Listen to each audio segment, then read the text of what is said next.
इस बढ़ती हुई गर्मी में सारे लोग परेशान हो रहे हैं और इसी से परेशान होकर भोजपुरी के trending star, hit machine, global star Khesari Lal Yadav ने अपना नया गाना हाय रे गर्मियाँ खेसारी म्यूजिक वर्ल्ड से रिलीज किया है। दोस्तों वीडियो में बने रहिए, आगे हम और बात करेंगे, लेकिन उससे पहले अगर आप चैनल पर नए हैं तो चैनल को सब्सक्राइब, वीडियो को लाइक, शेयर और कमेंट जरूर करें।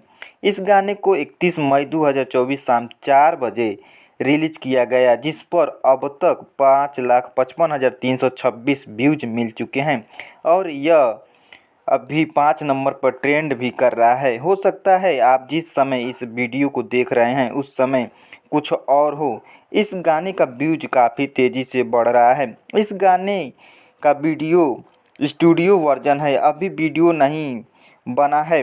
हो सकता है इस गाने का वीडियो आगे बने। इस गाने में गर्मी से परेशान हो रही महिला अपने सखी से परेशानी को कैसे कहती है, इसी के ऊपर इस गाने को बनाया गया है। मेरे हिसाब से यह गाना बहुत प्यारा है। इस गाने को सुनने के बाद इस गर्मी में आपको क्या क्या परेशानी हो रही है सब याद आ जाएगा। हाय रे गर्मियाँ गाने को खेसारी लाल यादव ने खुद गाया है।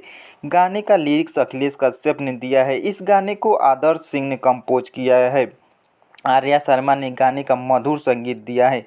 इस गाने पर भर भर के लाइक्स कमेंट मिल रहे हैं। अगर अब तक आपने इस गाने को नहीं सुना है तो Khesari music world YouTube channel पर जाकर सुन सकते हैं। दोस्तों पूरा वीडियो देखने के लिए धन्यवाद। मिलते हैं अगले वीडियो में, तब तक के लिए जय हिंद, जय भारत।